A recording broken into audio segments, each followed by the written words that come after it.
Kelly, are you started?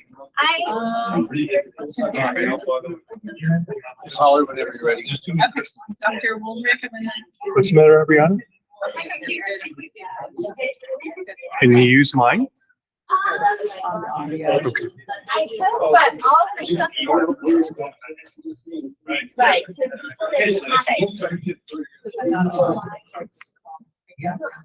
Mine says it's recording. Okay. But it's also frozen, so. Oh, yeah. Thank you.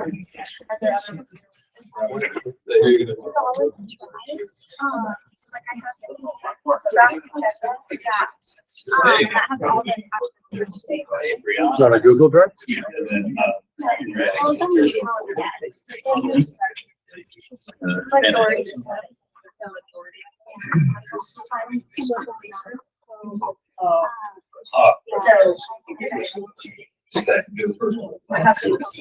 Yes. All right, Dr. Woolrich, if you don't mind calling the meeting to order. Okay, all right, we're gonna go ahead and get started. Thanks, everybody, for joining us. We're wrapping up a long day of meetings. So I'm gonna call the Pediatric Advisory Council for Emergency Services to order. We're gonna start with our roll call. Okay. Alrighty, so I will start calling now. Dr. Woolrich, present. Jordana Carpenter. Present. Thank you. Dr. Ziedler. Here. Raymond Proa. Here by phone. Heather Berner. Crystal Fairclough. I did see her on the call. Crystal Fairclough.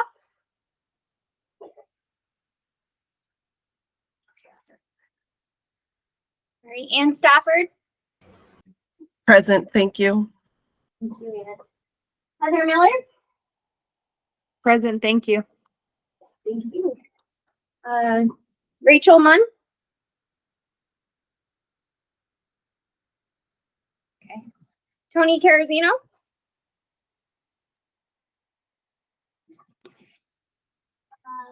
Mickey Kovac.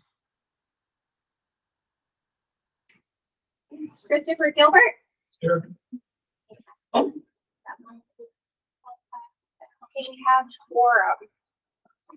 Okay, great. We do have one. Yes. All right, wonderful. Just as a friendly reminder, if you miss more than 2 consecutive meetings, the Bureau will reach out to you and confirm on those, as far as that's concerned. I'd like to recognize and welcome 2 new members. We have Rachel Munn. Dr. Rachel Munn is a physician in the Tucson area. She'll be representing as a Southeastern Arizona EMS region. And we also have Crystal Fairlow, who is the Arizona Hospital and Healthcare Association representative. So welcome to both of those. We have an ongoing vacancy. That's our tribal representative. If you are a candidate for this position, or if you know of a viable candidate for this position, please let them know about it. We want a letter of interest and a CV, and that could be sent to Abriana, and you can see her email in the agenda. Okay. Also note that the 2025 statutory, non-statutory meeting dates and times are all on the ADHS website, so you can take a look at those and get them in your calendar for the upcoming year. And that steps us to Bureau reports. Well, good afternoon. I think the Bureau is a little bit fatigued having done the Bureau update for now 4 times over, but we see so many new faces in the room, so we will try to do right by you guys 4 times over. So our updates for today, we did want to share some rulemaking updates, and part of the packet that you will receive today will include, if you go to the next slide, Shelley, links to our rulemakings that we are working on. The ones that are probably the most worth mentioning to you all today are the scope of practice and the EMR and critical care training rules that we've been working on. Scope of practice for both emergency medical responders and critical care paramedics. has been reviewed and approved by our Medical Correction Commission and is scheduled to go into effect by January 1st of 2025. Similarly, our training rules for both EMRs and critical medics have also been reviewed. A notice of proposed rulemaking has been put forward. And if you have any questions about that rulemaking, the contact person is myself. Please reach out to me if you have any questions or comments. And we are excited to see those rules go into effect again January 1st, 2025.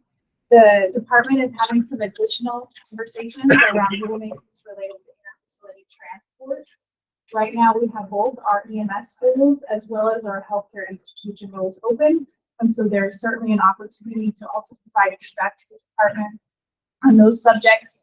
If you follow the links in the packet, you can go to those websites and there is a way to click on it and review not just the draft rules, but also provide comments through an online survey. So please check those things out. Moving through the slide deck, I'm not going to spend time talking unless the group has questions. We can go straight to naloxone leave behind. And Julia, would you like to cover that in strategic planning? Yeah, sure. So really quickly, the Bureau has an naloxone leave behind program. So we are recruiting EMS agencies that respond to 911 calls to participate in the program. They'll get the kits and everything that is seen on the screen right there. So currently we have 35 agencies participating. We're always looking for more groups to participate. So if you happen to talk to anybody out in the EMS world and they're interested, then you can start with that. We have over 2,000 people trained, have gotten over 2,000 kids out there, so it's really a great program. Also, we are currently working on an EMS and trauma system strategic planning process. So we are developing a plan that will go into effect in January 2025. We've kind of gone through the steps on the screen here. So now we're at the point where we are looking to share the draft plan out throughout the month of August so we can gather a little bit of more feedback and then bring the plan to staff and EMS Council in September. So on the screen are some dates that will be out at the various regional council meetings, presenting that, and then also a form that you'll be able to use to provide feedback as we present that. So if anybody has any questions about that process or would like to provide any feedback, please feel free to reach out. Thank you, Julia. Shelly, I think that we have a little bit of updates on share. If there are questions from this group, we can cover that a little bit later in the interest of time. And then before we give it back to Dr. Woolridge, we invited today Mike Hamilton. You're still with us down there, right? I'm still here. Mike has been giving an update on the work he's doing with GIS. He's a resource that we've brought on this past year and is worth its weight in gold. So don't mind doing the demo one more time. I don't mind at all. Again, I'm Mike Hamilton. I'm the GIS person that's with the Bureau. Basically, over the last period of time, we've developed some new maps and applications, everything from trauma centers to CONs to cardiac referral centers to base stations, and hopefully we're going to be including a bunch of other different layers in there. We've also been working with Julia on the needs assessment and the strategic plan. And to change things up just a tiny little bit, I'm going to grab the screen if I can. Got it. I always get the wrong tab here.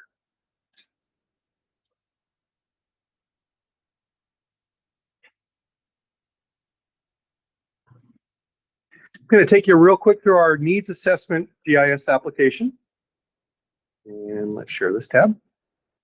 And basically, it's just kind of a show of all the different data sets that we've incorporated.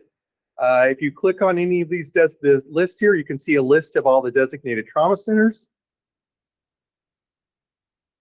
And we have maps that are associated with each of the different data sets, all the licensed medical facilities, all the EMS regions, all the licensed hospitals. And I'm going to go quick here. They will populate.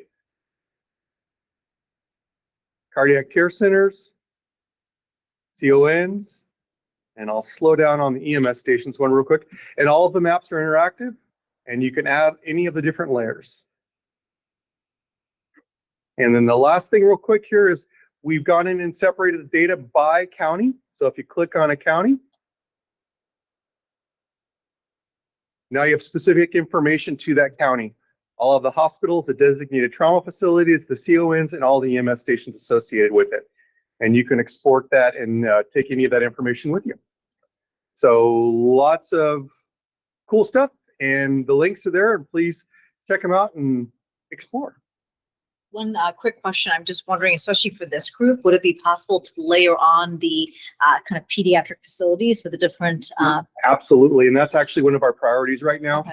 is that we're bringing all the different data sets together into one hospital data set, everything from neuro to sepsis to trauma to cardiac, and I would love pediatric information. Because we That have, is definitely on my priority list of adding that feature into the data sets that we have.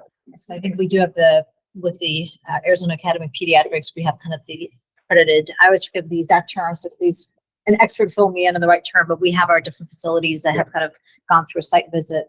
That would be nice to have that We'd love layer. to put it all in the main data set, but then also break it out into an individual application.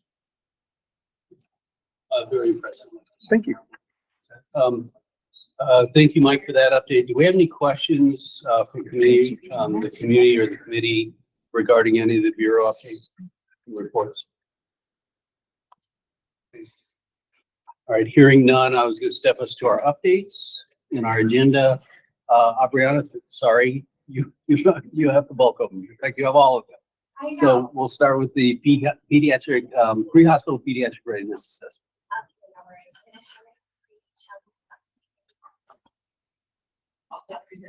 Thank you.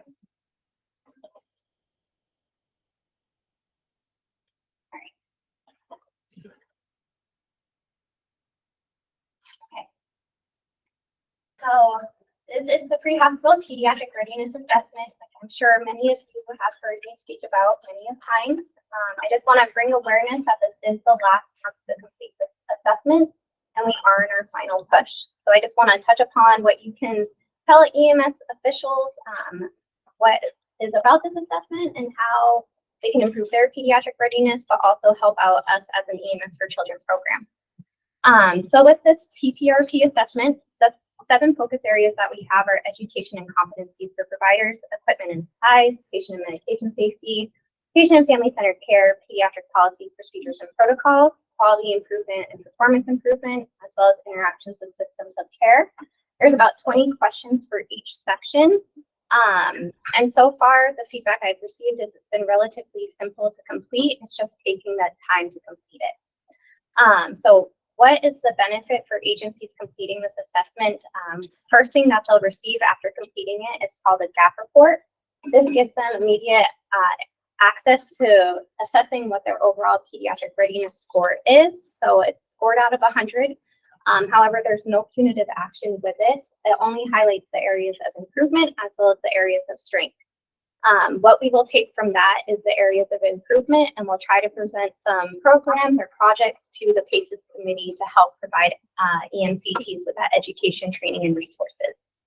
Outside of this, the gap report will also show where they are throughout the state compared to other EMS agencies that have completed the assessment. And then this will also be used in a national study similar to the National Pediatric Readiness Assessment done by the hospital side. Lastly, they do have access to a pediatric readiness toolkit, so we'll touch upon every domain that I just went over, and it will give them over 1,000 different resources of what they can use to improve their pediatric readiness. Okay. So there's a reason that this number 5 is here. The impact of them taking this assessment is it helps the EMS for Children project development for the next 5 years. We're going to rely heavily on this assessment to see what we can do to help those providers and what resources we can provide them with at a nationwide standpoint. Outside of this, they will also have improvement of their pediatric policies and procedures similar to the hospitals. They'll have 5 years to access it and improve their score as much as they would like. I've already touched upon the education, training, and resources that we will try to provide to them, as well as our federal partners. And then they will have that benchmarking data, and they will also be helping to reduce child mortality by being ready for those high-risk, low-frequency calls, which I know is a big bonus on the EMS community. So the key points that I just want everyone to leave the room with and talk to your EMS agencies about is that this assessment is finalized. Do not take it after July 31st. I need as many agencies to complete it. You can see we're at 19%. The benefit we have bumped up in the past week, 4%. So thank you all for your support, especially the EMS regions. And then pre-hospital participation will have a direct result in the EMS for Children initiatives for the next 5 years. It does take 20 to 30 minutes to complete. It goes by skip logic, so it can be relatively simple, or they'll ask you for a little bit more in-depth questions. And then lastly, it's not a punitive assessment. It's only for the benefit of the agencies that complete it. And if we can get as many as possible, it'll be a benefit for the EMS community throughout the state as a whole. So that is that presentation for today. Yeah. Does anyone have any questions? Any questions from the group? Do you have a list of agencies already that have filled it out? I do, however, I cannot grant access to that list. I want to keep their scores confidential. Okay. But I can give a number of where I am with each county throughout Arizona. Thank you. But overall 19%, so we got a long way to go. Yeah. Yeah. So it's a big shout out to the group that, hit up your individual EMS agencies in your regions, at your regional council meetings, and let them know that, this feedback identifies resources. And the coordinator at your individual agency, asking that individual to complete the survey. We can bump up our numbers. Thank you, Dr. Woodbridge. Any other questions? The deadline one more time. July 31st. Around the corners. Yep. Okay, Alberta, thank you. So our next update is the neonatal resuscitation program. I'm going to pass it to Abby. And touch on that, we still have NRP licenses available for the didactic portion of the neonatal resuscitation program put on by the AAP. Again, it's just the didactic portion only. It's on the individual to utilize the course tool being find an instructor local to them to complete the cert and actually get a card out of it. But we can offer the didactic portion. I think we have quite a few left. It's for any EMCTs. The NRP is mostly geared towards paramedics, but we're not gatekeeping anybody who wants an EMT to go for whatever reason. But that's available to you. If there's any questions on that, you can email me. We can email you a sign-up form and then get you enrolled. You can take the class. We'll send you an email with all the superlatives to support that information. And I can take care of the next update, which I think is our Epic cards. After some stakeholder feedback a while back, we decided it would be beneficial to bring back car seat stickers, which we're calling Epic cards, emergency pediatric information cards. And they're brightly colored stickers that give you some basic information that allows a little bit of detail for children and youth with special healthcare needs. There you have it. And we have a sign-up form online that we can distribute. And we'll send you packs of hundreds of these if you'd like. And they're designed for use on car seats to give those emergency responders a quick source of referential information, but the parents can apply them wherever they see fit. And we have plenty of those to go around as well. So again, contact Aubriana or I, and we can send those out to you.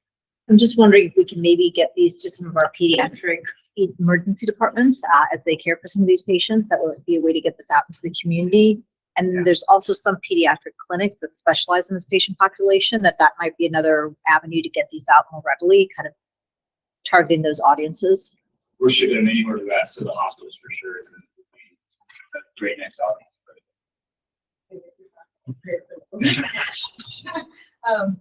The other thing that I would think about is our intervention program gives out car seats. I don't know if it's possible to connect with Yomi and have her give the cards with the car Those seats. go together personally, I think. Yeah.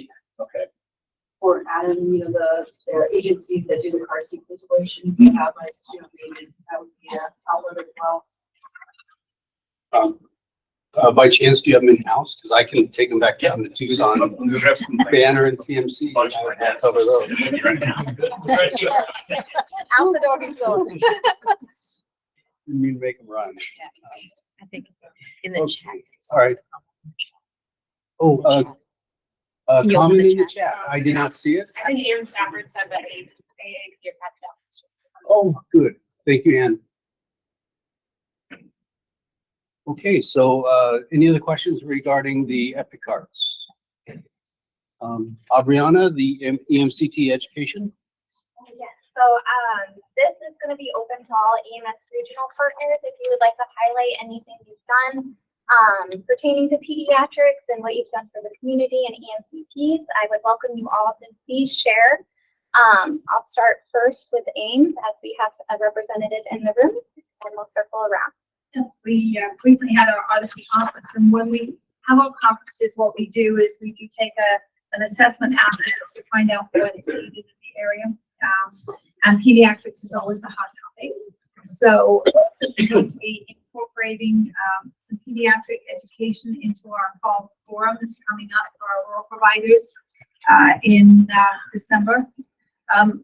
Just so you're aware, some of the topics that were that were brought up as pediatric trauma, all forms of respiratory problems, pediatric respiratory problems, and then special needs for kids, because that is an area that just seems to sort of fall off a little bit. And in fact, they one of my crews had a very young infant who had quite a bit of cardiac surgery that was on a vent. And it was an EMS call, and they're not always comfortable because you don't do it very often with vents. So we're going to be doing some vent training for that population and the pre-hospital group too. So so that's our update. Thank you, AIMS and B. I appreciate the update. Excellent. I'm gonna turn it. Oh, sorry, Dr. Goldrich. Is this okay? Yeah, Okay. yeah, I'm so run with it. I'm gonna turn it over to the names representative now, please. Or Tony Carasino online. Do you have anything you'd like to highlight? Brianna, I don't think we have anything that's really pending in the next couple of months for training. I apologize for not being prepared for that to sort of speak to. No worries at all. I do want to highlight that myself and Tony, we were at the pediatric symposium earlier in March, where we were both able to communicate with EMCPs around the state about different pediatrics. I know that Guardian Air does a lot, and then names as well in its entirety. So we were very fortunate to attend, and Chris Gilbert was attending there as well. So a lot of PACES representation. Excellent. So I'm going to pass it off. I know, Rachel Munn, you are relatively new to SAMES, but do you have anything you'd like to highlight for pediatrics? Not at this time. Thank you so much for the opportunity, though. Just getting my feet wet. No worries. Okay, excellent. And then Heather Miller, is there anything you'd like to present based from WACOs? Brianna, no, I think we're doing okay. We've pushed out that survey multiple times, trying to get as many partnerships as we can, and survey's complete. I do have to thank you for your efforts, Heather. I've been working with you closely, so thank you so much.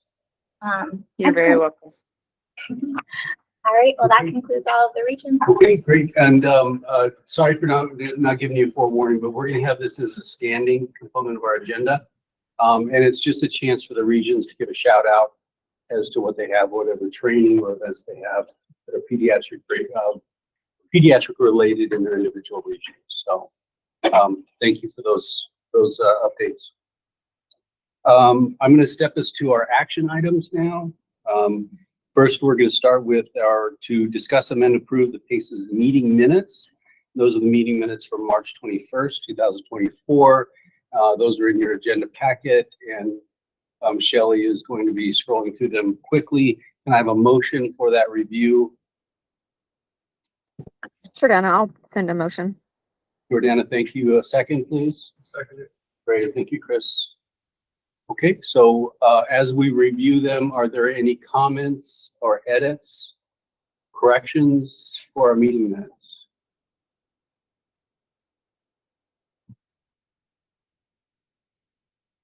Okay, hearing none, I'd like to vote to approve these meeting minutes. Those who will vote to approve, say aye. Aye. Aye. Aye. Aye. Those who oppose, say nay. And any who abstain, say aye. Okay, the ayes have it and the meeting minutes are approved. Next voting item is to discuss them and improve the bylaws to reflect the PACES mission. Ariana will also be describing vision, but that will not be a voting item. It'll be a voting item on the mission. And I'll hand over to Ariana. Shelley, do you want me to present this? Did you like?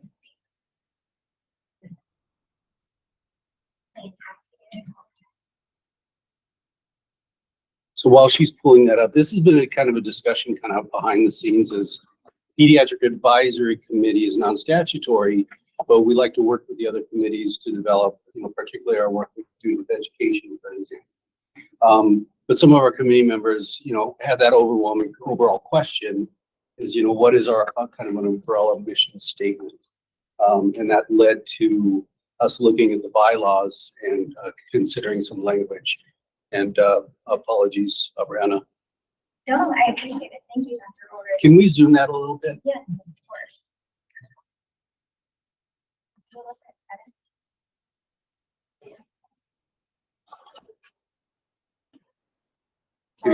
Give you a second to read it. Yeah.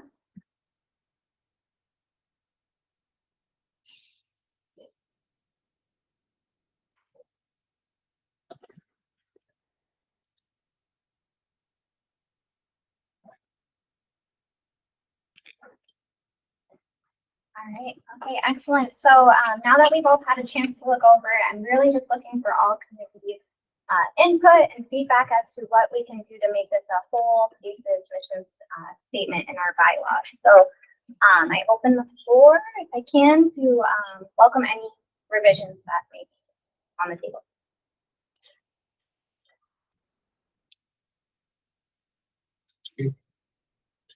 Comments from the committee or the public? Concerns, edits, please. Hi, I'm Allison Lucas. I'm the manager of the Children's Youth Special Health Trainings Program. And if it's possible, I think it would be nice if there was a way to call out specifically children with special health care needs. So if it was possible to say something like enhance the quality and effectiveness of emergency care for children and youth, including those with special health care needs statewide or something to that effect. Just because I think that their needs in the context of emergency services can be unique. Great. Nice. I like that. Thank you. Any other comments from the committee? This is a voting item.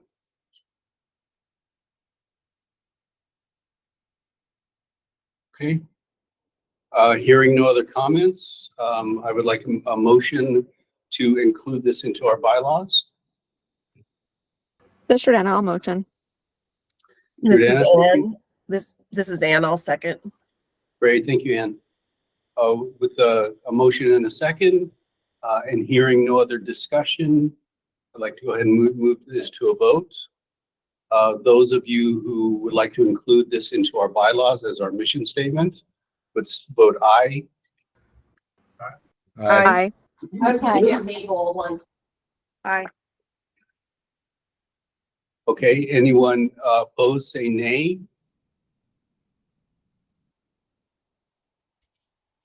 Any abstentions, say aye. Okay, the ayes have it, and the mission statement is approved. Brianna, thank you for presenting, and we appreciate that. Okay, Brianna, did you want to make any comment about the vision statements? Okay.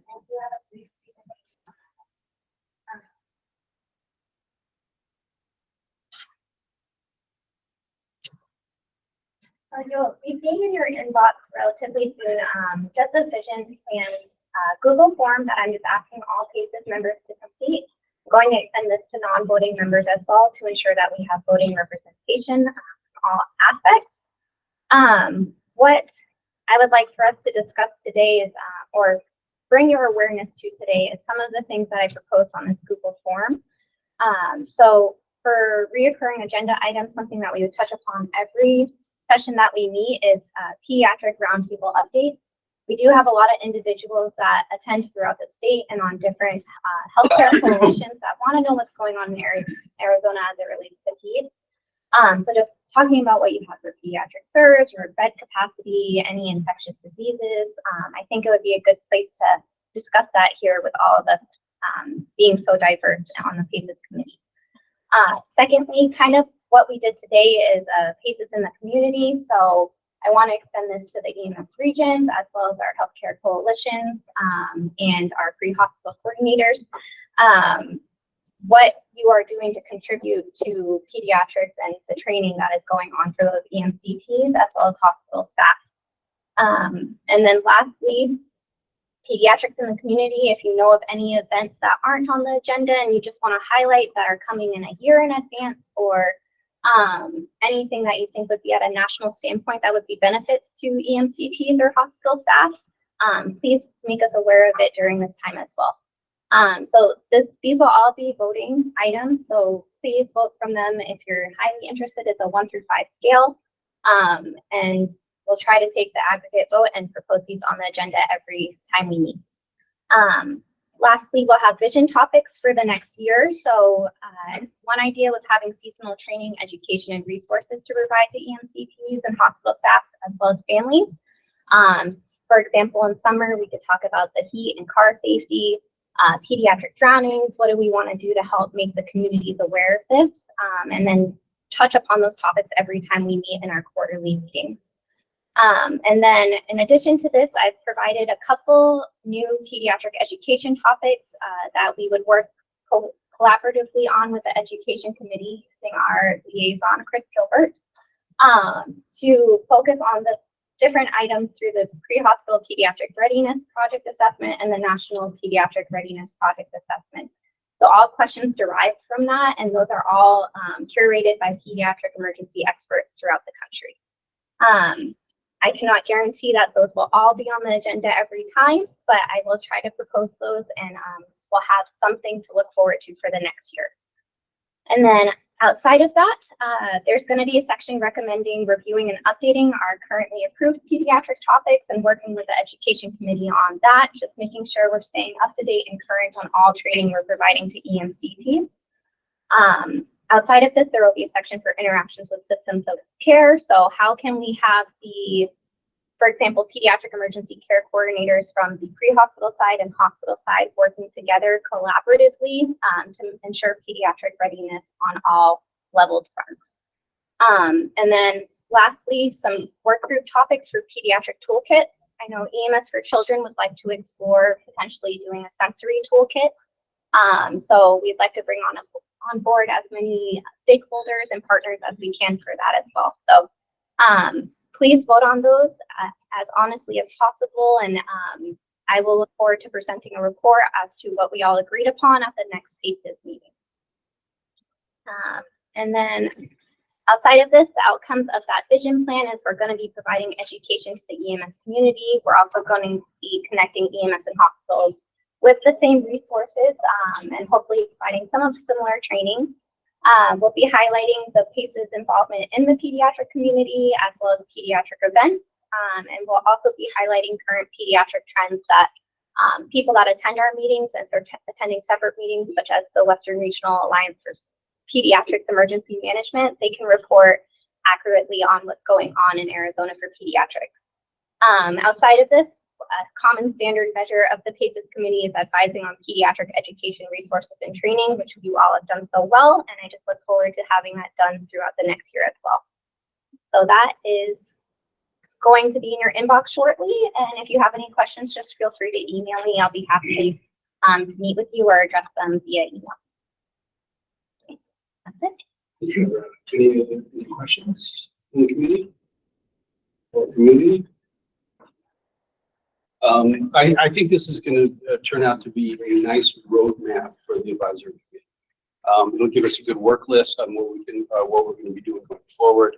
So please keep an eye out for it in your emails so you can respond to it and give your input as to what you think are the priorities or the things that PACES should be working towards going forward. Appreciate that. And that'll be emailed out, correct? Yeah. All right. Okay, great. Thank you for that. And did I lose my spot here? The presentation, so Brianna has another presentation. This one's on the EMS for Children's program overview, and will be a discussion item in regards to that.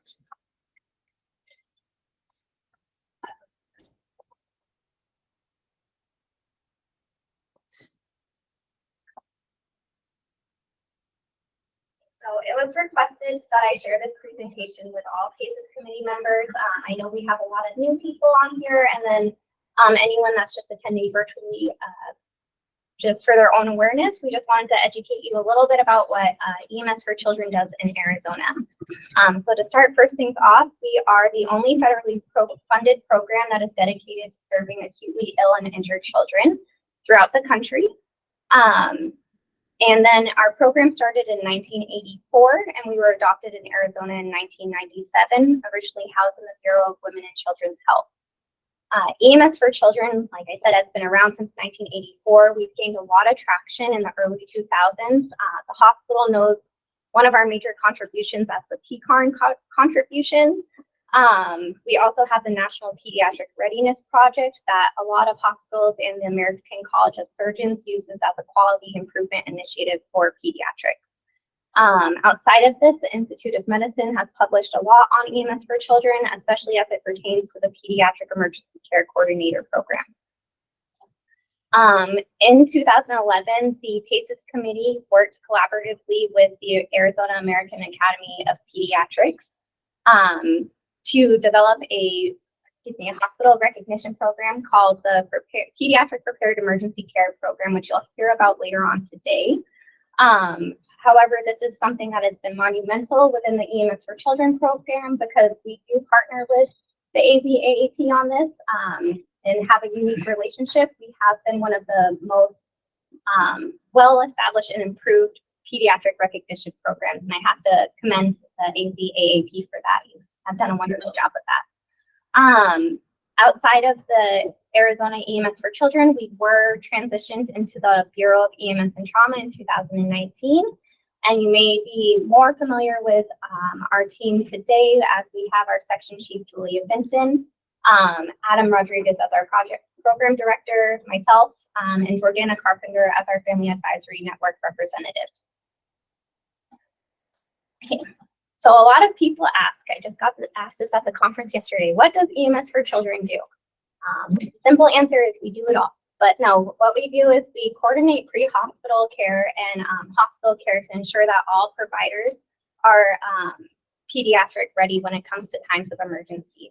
So how we do that is we try to provide at a national standard any resources, education, and training that we can provide. And then we work in our states to maintain being in statute, but also make sure that we're also providing as many resources specific to our areas. Because of this, you do see the pre-hospital pediatric readiness project. We also have our pediatric emergency care program project, and then we have some recognition programs as well. Outside of this, we have our family representation. Jordana does a wonderful job of making sure that the family voice is acknowledged and heard, especially for those children with special healthcare needs as well.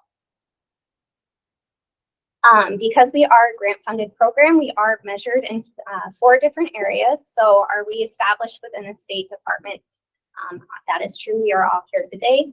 And then for the EMS side, something that will be important to PACES is that Pediatric Emergency Care Coordinator program that we have been discussing and finally got approved at the last meeting.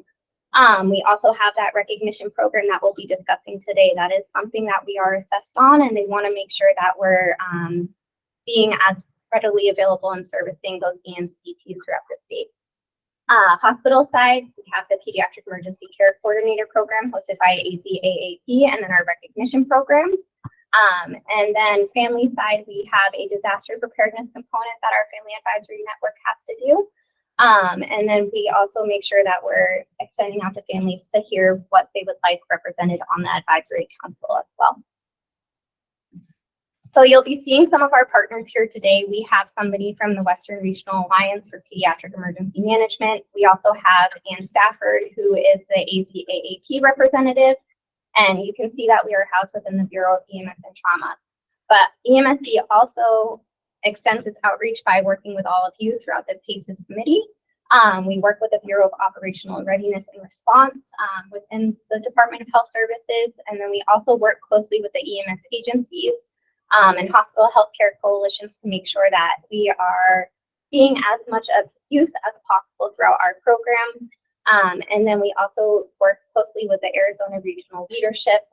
Thank you all for letting us have the time to speak and present on what EMS for Children is doing at that time. So EMS for Children, where are we now? I've spoken about it at length today, the PPRP project. We also have the Pediatric Emergency Care Coordinator Program. We have the Pediatric Preparedness Emergency Care Program that we sit on as a steering committee member. And then we have our recognition program that we hope to discuss with you today, disaster preparedness program that we are going to touch upon. It's in the development stages, but I think you all will be very excited when it does come to fruition in PACES. And then lastly, we have the National Pediatric Readiness Project that will be launching again for hospitals in 2026. So you'll be seeing a lot of EMS for Children in the next couple months. And that is it. Thank you, Dr. Woolbridge. Any questions for Ariana? Okay. Okay, wonderful. Well, you kind of are doing it all. Thank you for the presentation. Next on our agenda, we're going to discuss the Pediatric Prepared Emergency Care Program. And we have Ann Stafford, who's the Executive Director for the Arizona AAP. I hope I got your title right. That's good. I'm the CEO, but that works. Oh, That's okay. sorry. That's okay. Am I sharing the slides or are you sharing the slides that I submitted? I have them for you, Anna. Perfect. Thank you. Like we said, I just wanted to take a few minutes to just kind of give a brief overview of the program and just share some of the details. I think a lot of you are familiar with the program already, but I just wanted to just go over and just show what our program does. You can go to the next slide. The program's actually been around since 2011. That's when we first opened for membership. As Aubriana mentioned, it's a program of the Arizona chapter of the American Academy of Pediatrics. And it's a voluntary certification program that recognizes hospitals that demonstrate their ability to stabilize and or manage pediatric emergencies. It's a statewide partnership. And I think like a lot of the programs that we've talked about today, it really is dependent on the partnerships that we have with all of the stakeholders.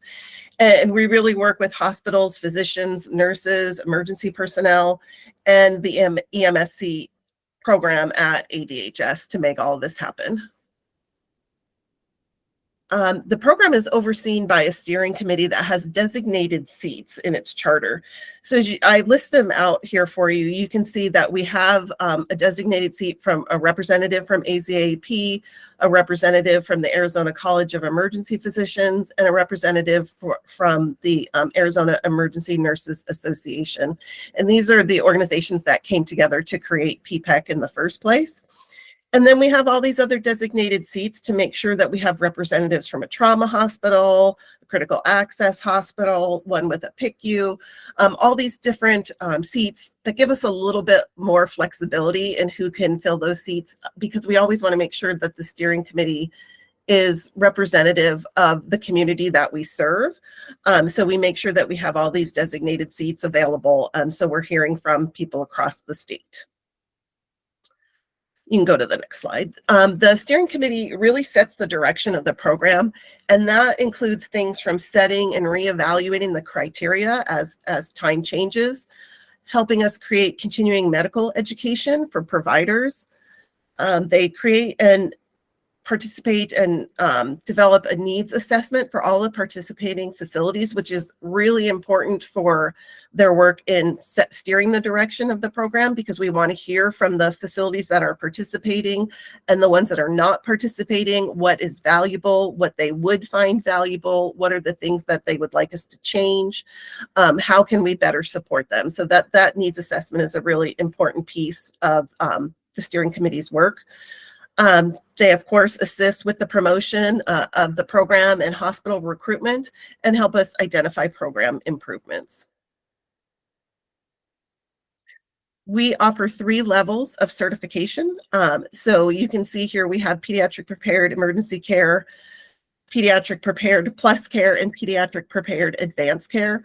I would say the majority of our hospitals certify at the emergency care level, and it's just a different level of criteria that they have to meet. Obviously, that criteria gets higher and higher and stricter as we go up to the advanced care level. But the hospitals choose which level they want to be certified at and which designation they want to obtain.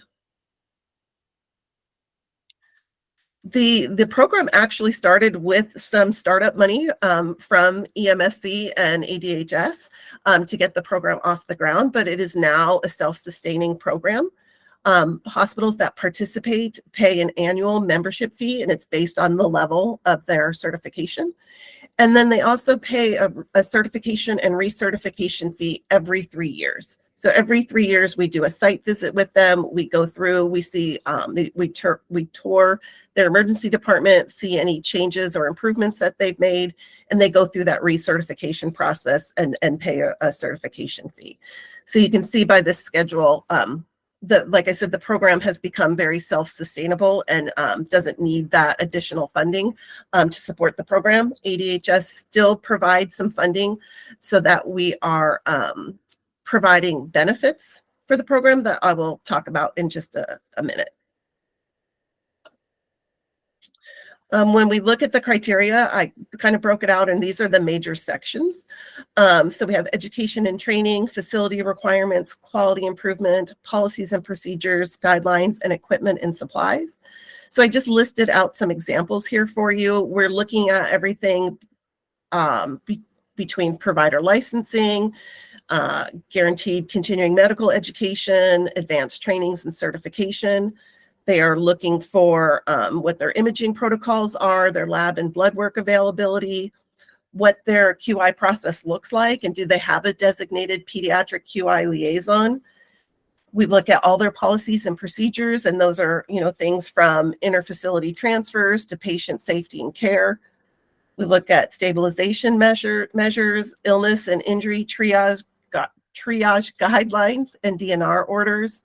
And then there's a whole list of equipment and supplies that all of the facilities are required to have on hand. I mentioned we do these site visits every 3 years. And so all of that is done by volunteer reviewers. So as you can imagine, the more the program grows, the more volunteers we need. And that can be physicians, nurses, anyone that's involved in the pre-hospital events.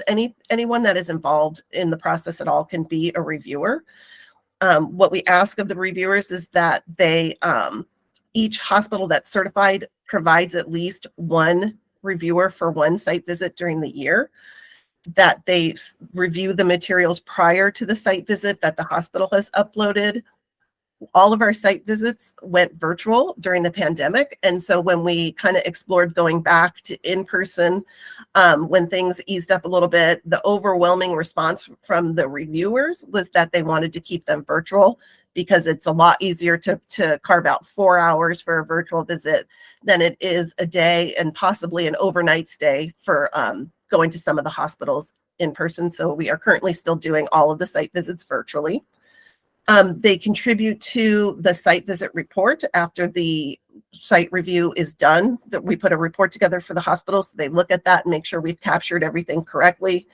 They make recommendations for improvements to the program and to the facilities that are getting certified. And then those recommendations get put in that report, and they go to the AZAP board of directors, who has the final approval for certification and recertification.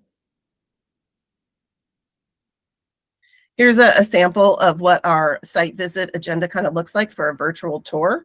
We ask the reviewers to get on just a few minutes early, but basically we start at 9 o'clock in the morning. We do a virtual tour of the emergency department, and it's literally they walk around with an iPad and kind of give us a virtual tour and show us around and show us any of the things that our reviewers asked to see more in depth.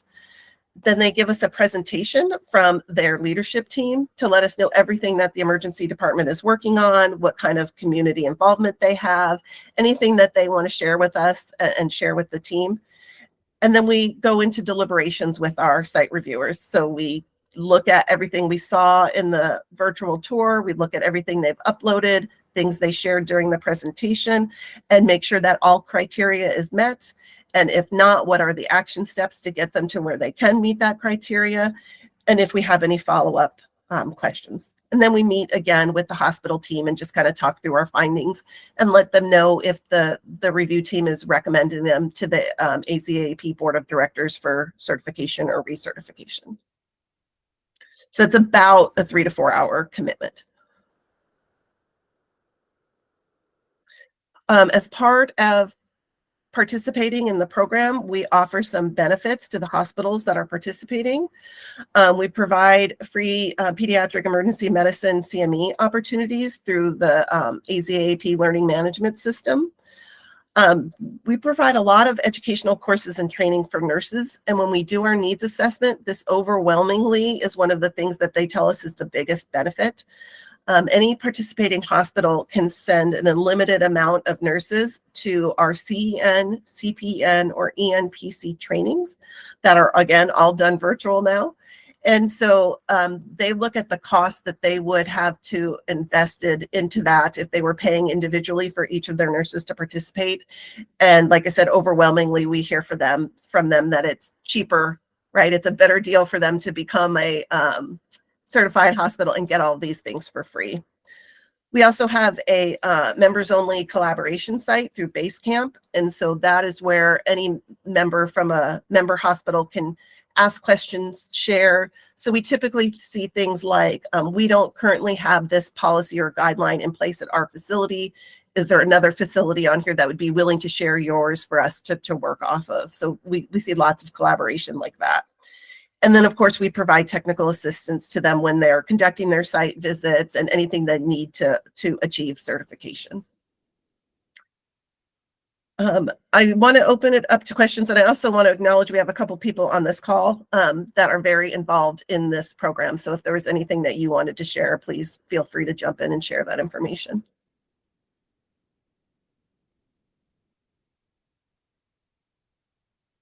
Any questions for Ann? Questions from committee? Full disclosure, I review for the designation program. It's a lot of fun. I mean, it's a great way of networking, exchanging ideas. You get to see other community hospitals, and it's not a lot of labor, and it's a lot of feedback, and it's great resources.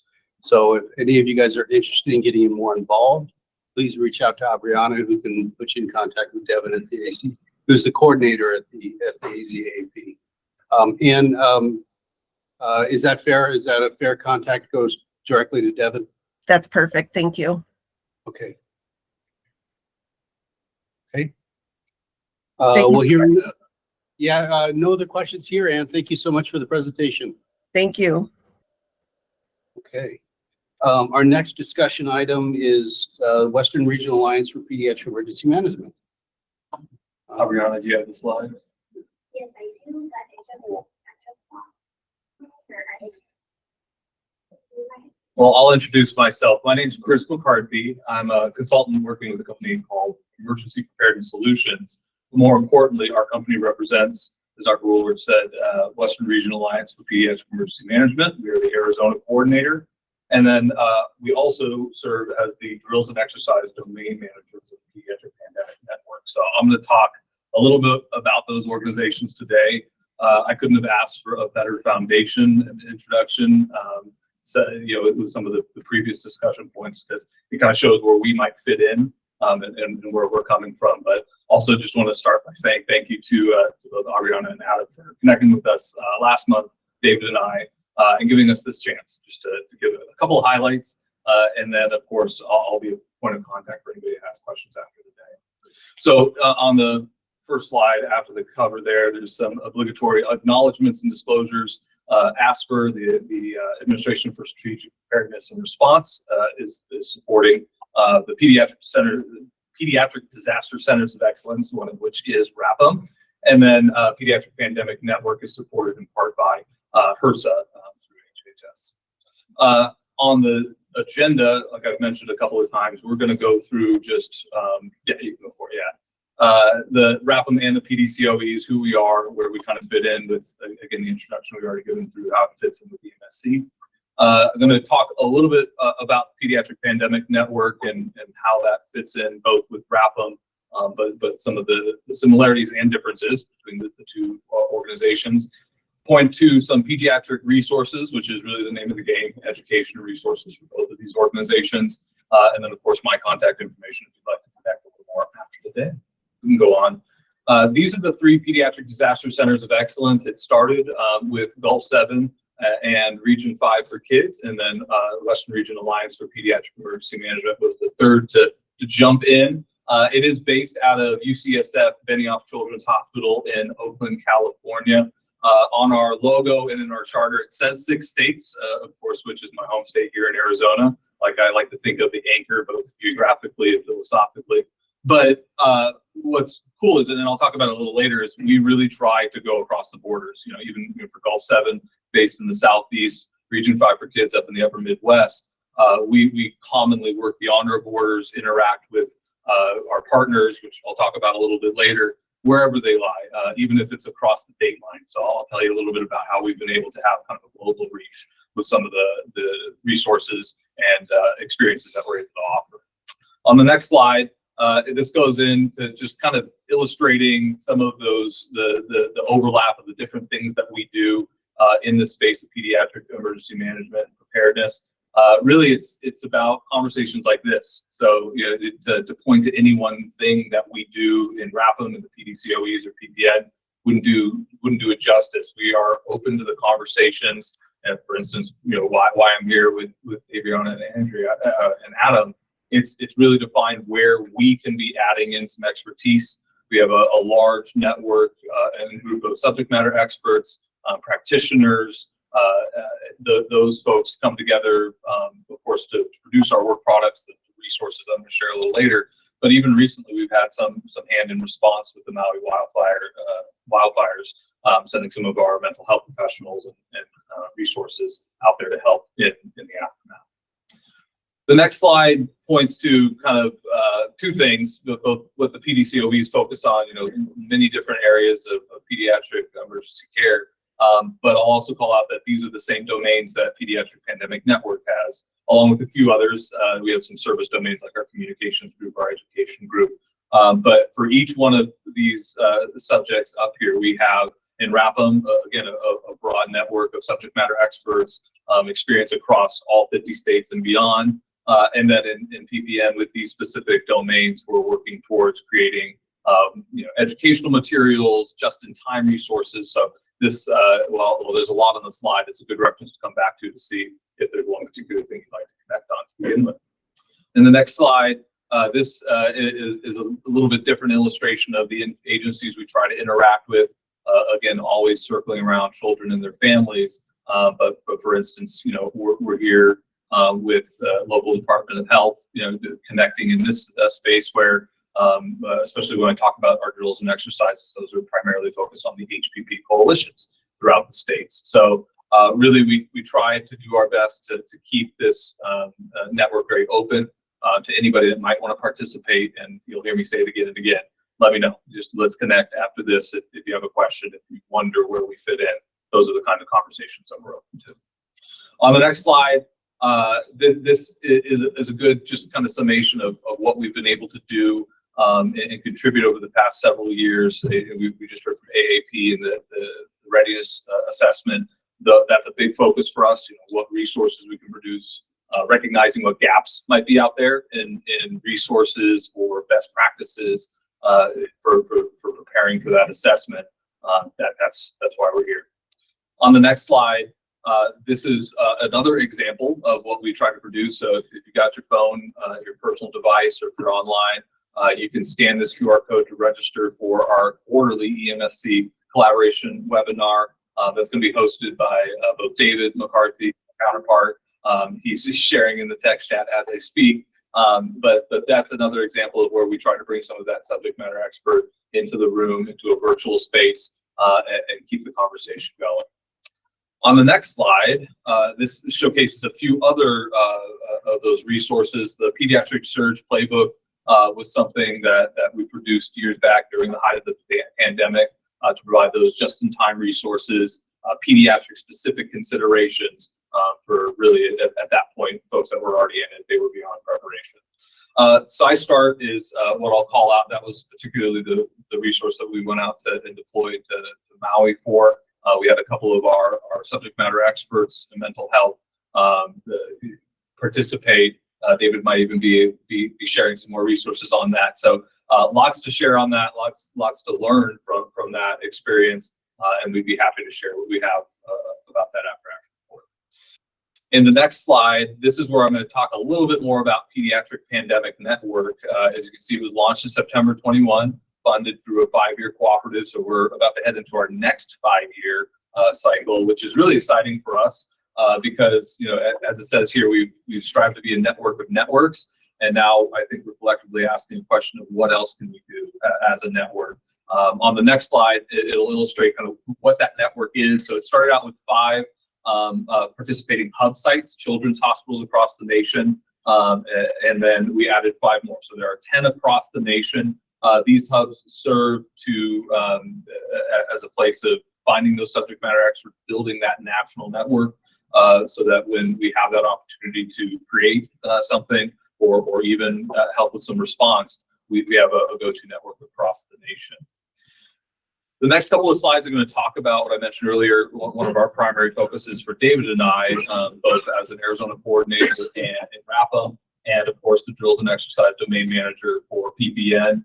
We've been able to develop a format where we create a virtual tabletop, but it's really as many as 10 virtual tabletops happening simultaneously. So this goes back to the height of the pandemic. Our ASPR federal project officer came to us, Region 9, and said, hey, we have all these pediatric plans and annexes that coalitions need help with, but we're all locked at home on Zoom all of a sudden. So it was a great opportunity for us to, again, draw on the expertise that we bring for drills and exercise, but also this focus on pediatric considerations.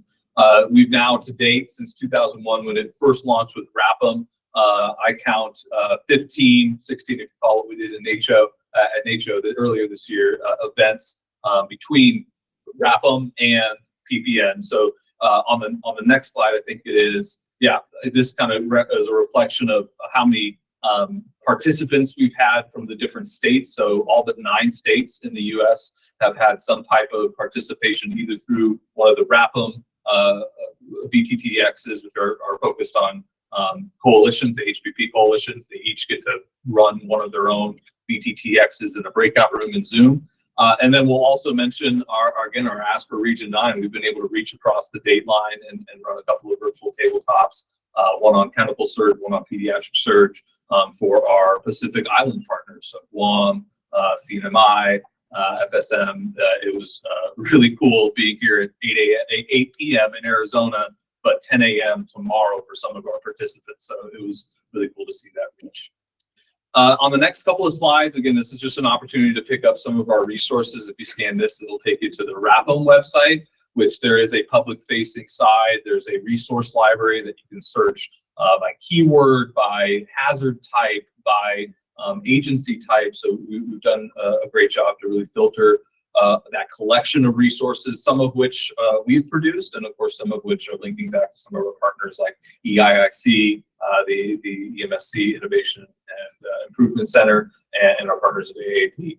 The next slide is a similar website for PPN. That's our Resource Central. So again, it's a collection of resources and links.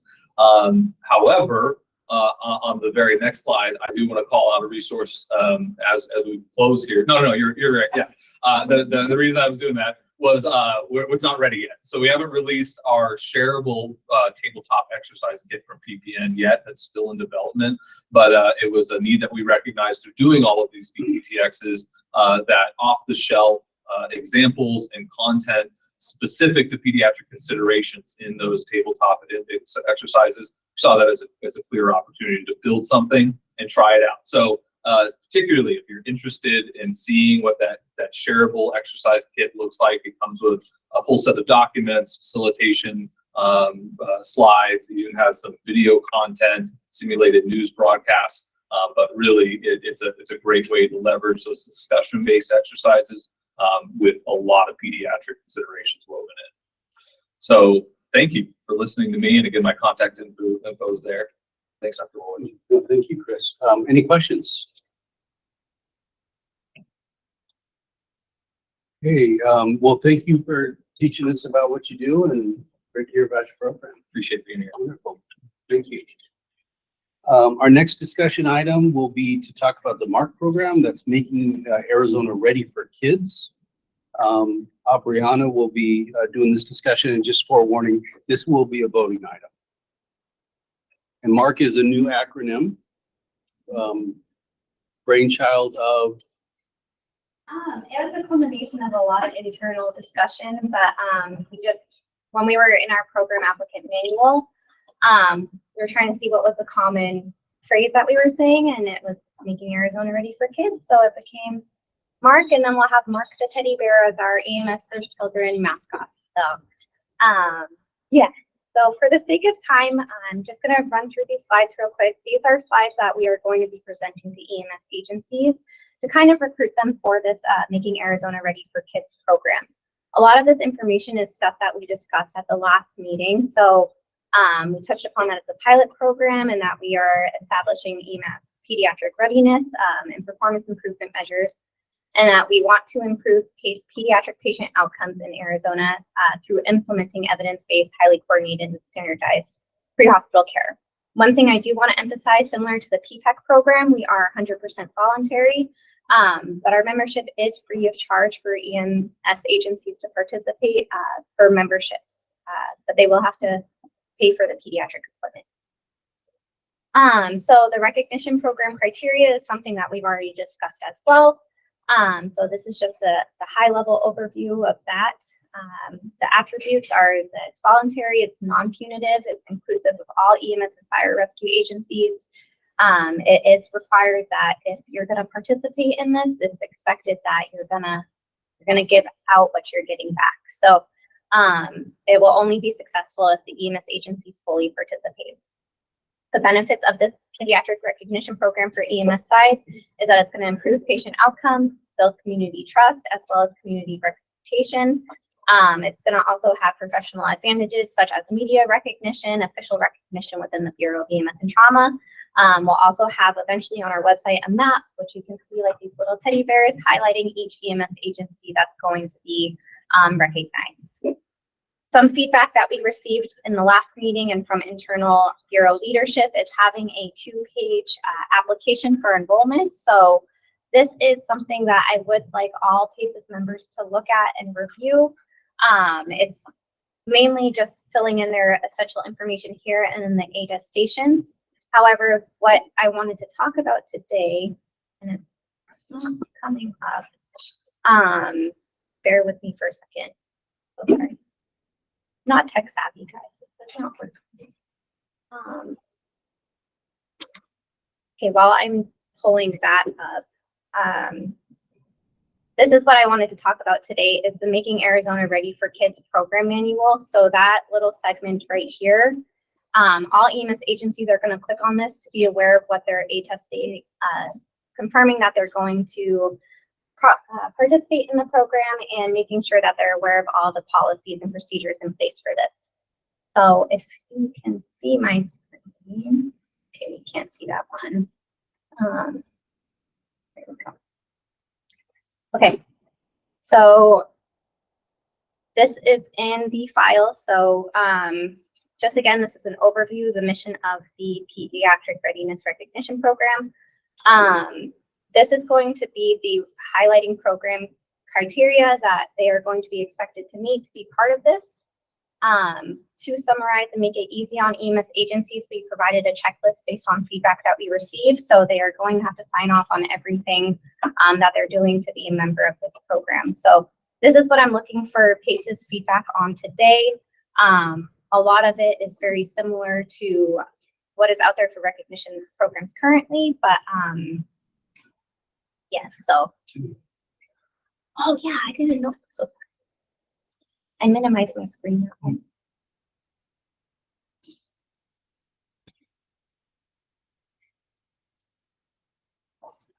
So just to make sure the committee the committee is very clear, this is a voting item. Ann presented just a short while ago about an emergency department pediatric designation program, which has been highly successful. This is for EMS agency designation. So very similar to the P program, the Premier EMS Agency Program. Recognizing EMS agencies, this is recognizing EMS agencies for pediatrics. Created through Pediatric Advisory, PACES, endorsed.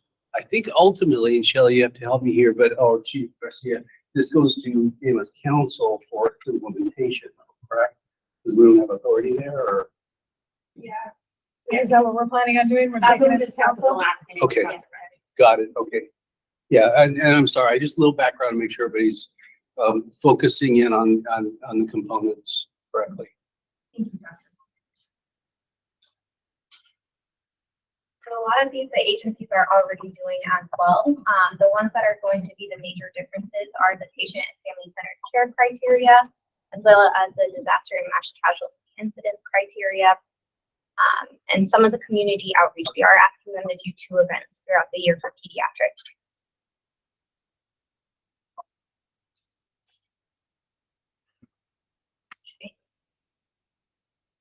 Is this a self-reporting? They are signing off, they're just getting this checklist and signing off, or are they having a visit similar to what you were calling the PPEC visits? So we will have virtual site visits that we will be doing with them. And we will be going over this checklist just to make sure that everything is complete. And it will be a 3-year cycle, the same as PPEC, or? It's going to be a 2-year cycle. Good questions, thank you. Yes. More questions, please. So if there's no questions on the supporting document checklist, I would like to move to the attestation. Am I okay to do that, Dr. Bullbridge? This is David McCarthy. I just had a quick question. Does this align with the items that are contained in the EMS PEDS Ready assessment? So these items do not align with the PEDS readiness assessment for EMS because that is a relatively new assessment. However, these items do derive from EMS for Children program materials from our federal partners. Okay, thank you. Yeah, thank you, David.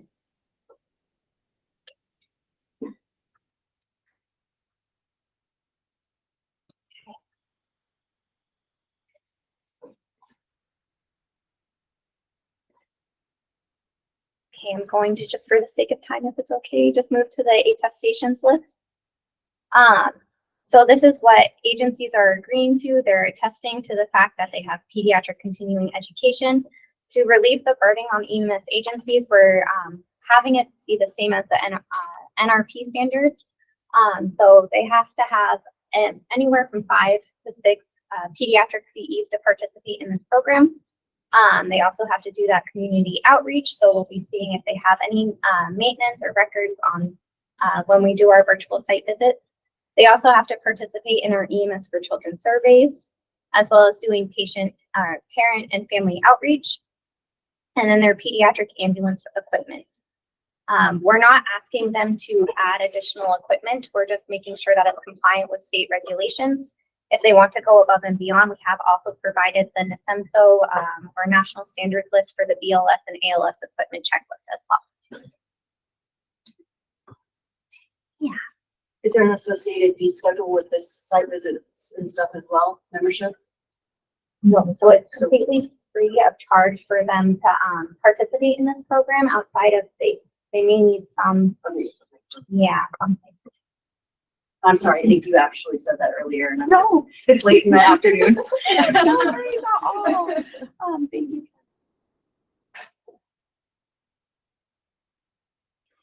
We want to make this program as easy as possible, but also something that EMS agencies are proud to participate in.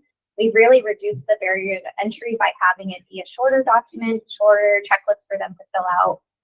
Like I said, the main things are going to be that parent and family outreach, as well as the disaster and mass casualty incidents and the patient and family centered care. Is there anything? So for the people that are children and youth with special healthcare needs, we do have a clause in here addressing nonverbal patients. if there's anything else you would like to be considered, we'd be happy to open the floor as well. And I think I have to call myself out here a little bit. I didn't take a motion and a second for the discussion. Oh, My bad. No, my bad. Could I have a motion and a second just for formality? Motion. Chris. Second? Jordan, I'll second. Great, thank you, Jordan. Okay, I apologize. Please continue the discussion. Go back to the education portion. Sorry.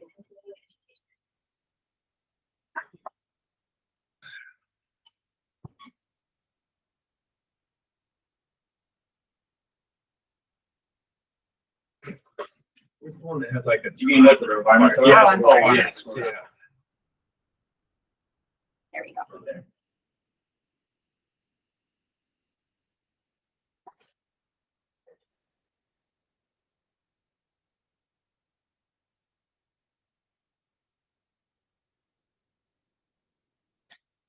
And this parallels National Registry. National Registry, I believe, needs 5, so. Okay.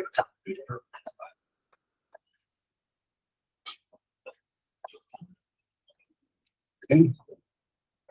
Any further questions or discussion? I would ask us to move to I'm sorry. a, please, yeah. When do you need Infozones by? Like now, or? So we're ideally looking to launch this program in a pilot format in January of 2025. So we have one more meeting that we can review this material if you would like. If that helps, yeah. Yeah, I'd say I didn't need that much time, but I would like to just circle back with Don this virtually and. Sure. If we want to bring it to EMS Council in September, we will have to. Okay. Oh, So just for the January. thank you. Yeah, that's true. Right? Are there opportunities for ongoing input for adjustments going forward? I would say yes.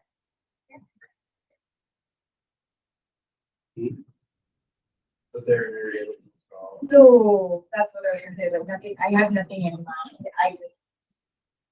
it's like, just seeing it for the first time, like, it'd be nice to, just go through it a little bit slowly and get to talk to Don or but just putting it out there, I don't wanna put the brakes on this if you guys need to move forward with it. That's why I was just curious what your ideas are.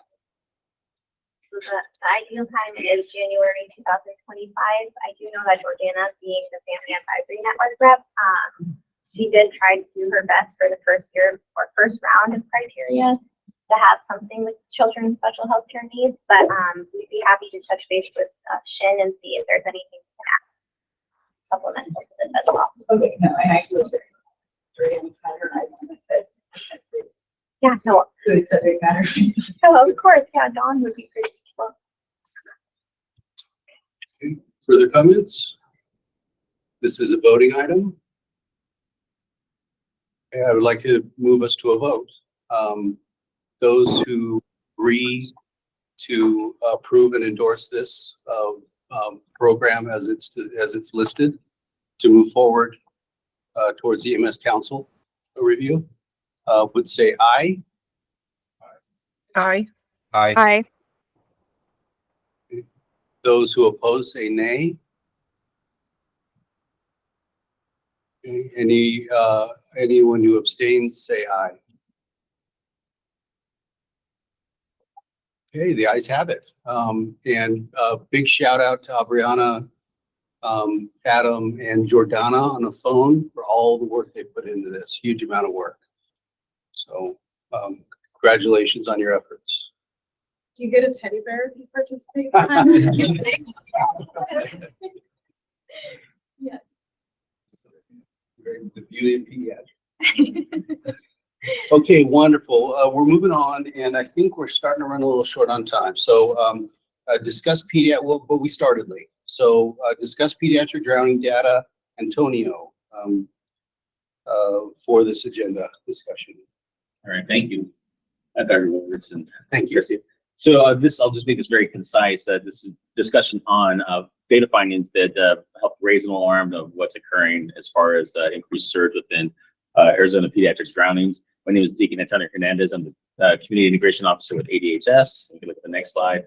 Major areas that I focus on is a resource for here, all of our staff at EMS, but also all of you as partners, technical assistance resource for strategic initiatives, community partnerships, any type of risk assessment, resiliency development, and the public health response. Kind of bridge with those healthcare systems monitoring surge, particularly for pediatric, disability community, and also average populations.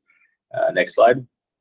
I do have a Arizona Resilience Network webpage on ADHS. This is an internal and external resource, which has over 120 different links for assessment data, for just some great dashboards. If you want to do an analysis of your community, try to get a pulse on the threats and what's occurring. Hopefully this is a one-stop shop for all of you. If there's anything missing from this, please let me know. And I'd like to just highlight one item from this resource, and there's a link on the webpage.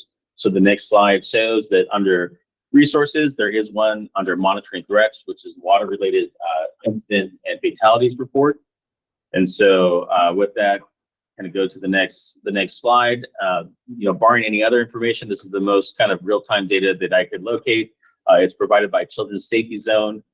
It does have a list of all counties within the state, and within counties, it will provide you a list by fire department. It is updated daily, and it will show you by category of children, pediatrics, teens, and adults that have been involved in either drowning or a near drowning circumstance.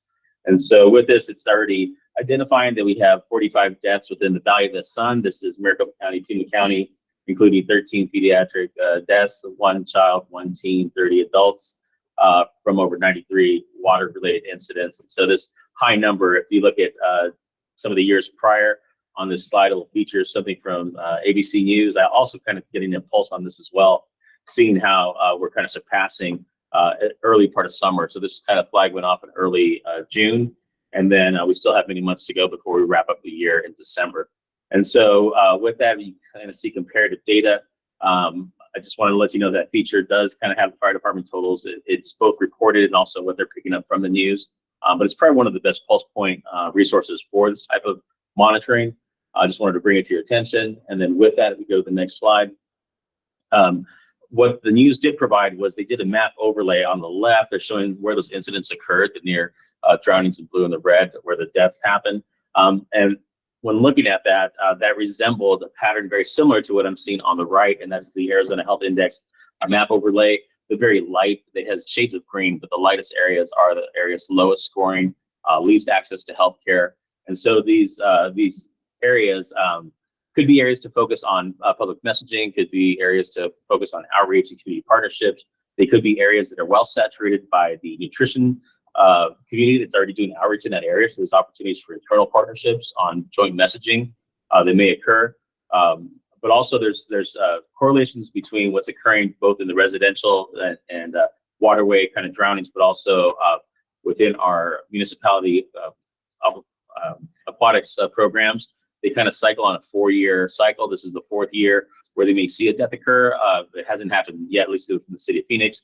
But it is kind of a high threat. There are some circumstances to kind of see there may be some gaps in that area. For example, lifeguards, those are youth as well. They're probably like 15 to 18 years old lifeguards, getting trained on adult CPR and having challenges with addressing some pediatric rescue that may be occurring. How their systems and how their education programs occur is kind of an area network that may be different or apart from EMS. And so there may be opportunities to bridge closer to help kind of get some of those advances. Their water vests are too large for pediatrics, and so they cause even drowning hazards.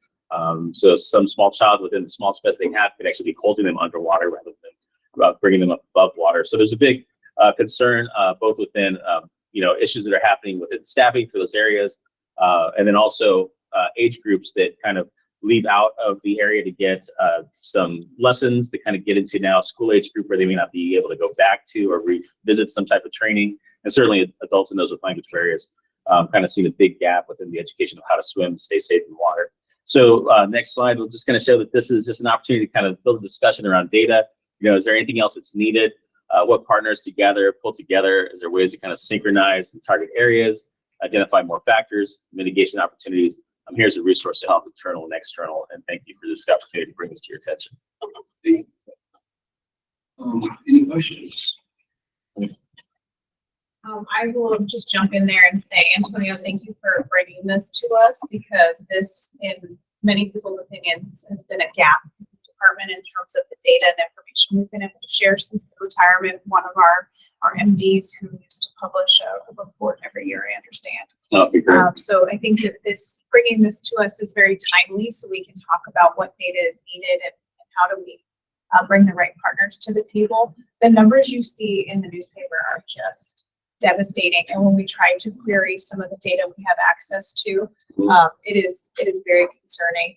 The department, I think, in preparation for World Drowning Awareness Day, we have prepared a blog on pool safety with all the CDC recommendations that the department does plan to put forward, but I mean, that is just not enough. I think more needs to be done. I saw Dr. Bradley in the comments saying we'd like to bring this forward to additional committees to see what data and recommendations we could share. I'm not sure who else might be involved in some of the child fatality review meetings or other recommendations that you guys would like to share as well. And do you know that we have some people on for that?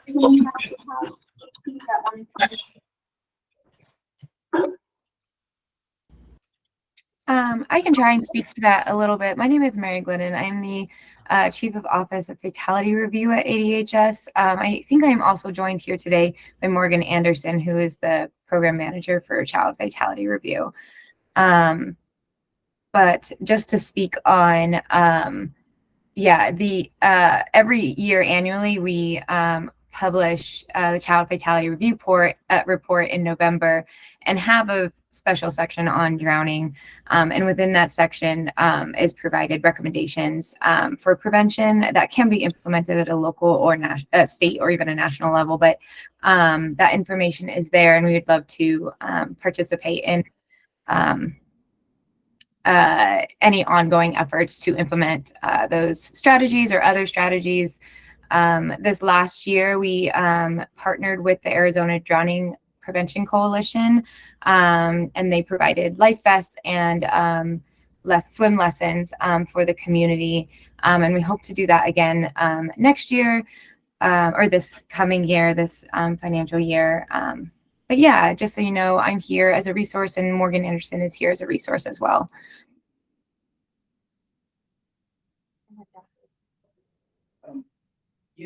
Well, I mean, full disclosure, I chair the fatality review for PEMA, Cochise, and Santa Cruz, so Southern Arizona.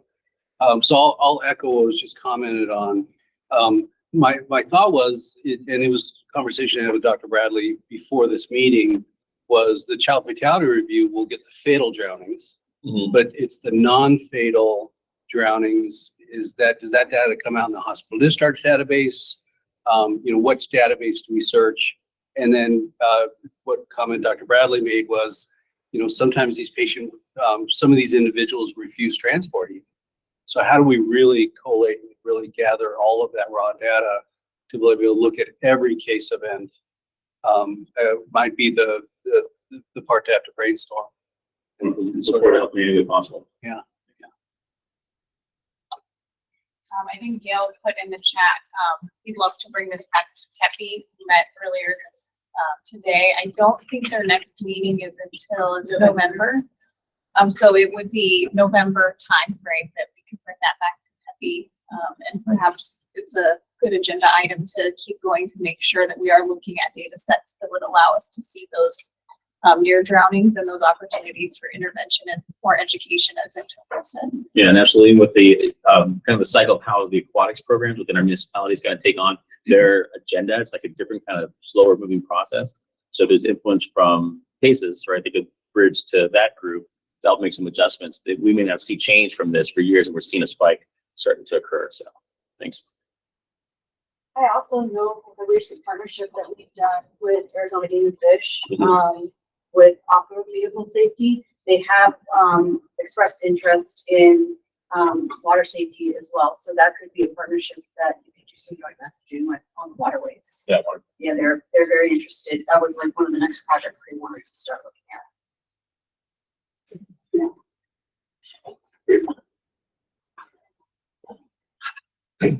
Antonio, thank you so much. It'd be very good to circle back on this one for sure. So, again, I'm sorry for rushing us a little bit, but we are a little short on time. But I want to save enough time for Chris about our training plans with the education community. Yeah, so today the education committee discussed forming a joint work group with PACES and educational work on reviewing the posted safe sleep and finding ways to help engage EMS in safe sleep education, because these are providers that enter the home, they see the sleeping space where we don't necessarily in the hospital. We found this could be a very a good way to help promote some of that. So they're looking at some people that are interested in joining in some of these work groups. So if you are interested, please raise your hand. Let Brianna know. We're going to try and form this joint work group between the two committees to find a way to review the education that's posted and find a way to distribute that so our EMS partners can help involve the community in safe sleep practices. Questions, comments? Volunteers? Question, not a volunteer. Is yoga a part of this? Not a part of the I think this is the third of her items. Like, so Yomi is the ADHS and youth prevention program manager. Because she has safe sleep under her portfolio. Yeah, I think she was involved when we did the initial training. So Okay. at the dinner public meetings, everyone was welcome to attend. But yeah, she was definitely involved the first time we did the training along with the staff. Yeah, she has safe sleep. She would probably have the connection to the county health departments for grabbing prevention stuff with the injury prevention programs. She has the RC distribution program, so it was just occurring to me that she's a voice that's missing. We'll put her on our invite list. Yeah, again, public meeting, so everyone's welcome. It's always, the information is always on our website, so. And it's the same, well, Other comments? Okay, item I, we don't have any active work groups, so I'm going to skip that one. Agenda items to be considered for the next meeting. Anybody with an agenda item for the next meeting? Dr. Bradley had made some comments in the chat regarding moving a couple things forward to TEPI. Any others? Okay, call to the public. Any announcements, comments? Of a gentleman to introduce here, Dr. John Frischen. He actually had to take off. He had a shift and got called in, but he is a pediatric emergency medicine physician at Phoenix Children's Hospital. Word pediatric here is thrown out quite a bit, and although I haven't gone to Phoenix Children's Hospital, I have very still deep ties. I'm working in their simulation lab, continuing education, and so I mentioned it to him, and he wants to be very involved. So he already put in an offer request for November. He wants to help participate in education, anything that he can do to start getting involved in the EMS community. Over the last year, he taught at several EMS events for me. Taught with Avondale Fire. He also has a passion for children with special healthcare needs and teaches in those. And so I think he would also be a very good connection for drowning prevention to see where it's in the emergency department, and would know people that could help get data on when we triage near drownings and things of that nature to help bring that information to light. And then he will also have that bridge to the other EMS coordinators at Phoenix Children's Hospital. I think it helped with you as well. Great. So, Dr. Frischnick, John Frischnick. Don't ask me how to spell it. I don't know. Sorry. Well, please let them know it's more than well. Thank you for that. Any other announcements? Just a brief one. I monitor pediatric bed availability. Usually it's about 17 open beds that you get today at 80% ICU, pediatric ICU. Just recently, in the past couple of weeks, we saw an uptick, so only 15 beds available, moved to that 91% use. That means, less beds open. It looks to go back down, at least from the forecast after July, but just let everybody know we have seen like an uptick in that bed use. Thank you. Okay, we have a list of upcoming events. I'm not going to read them all out to you, but please check your agenda. A lot of stuff going on in the next couple of months. Don't forget to visit the Bureau's news and conference page, also the training program page for upcoming CE opportunities. Our next meeting is November 21st, same time, same place, and I will call this meeting adjourned. Thanks, everybody. Thank you.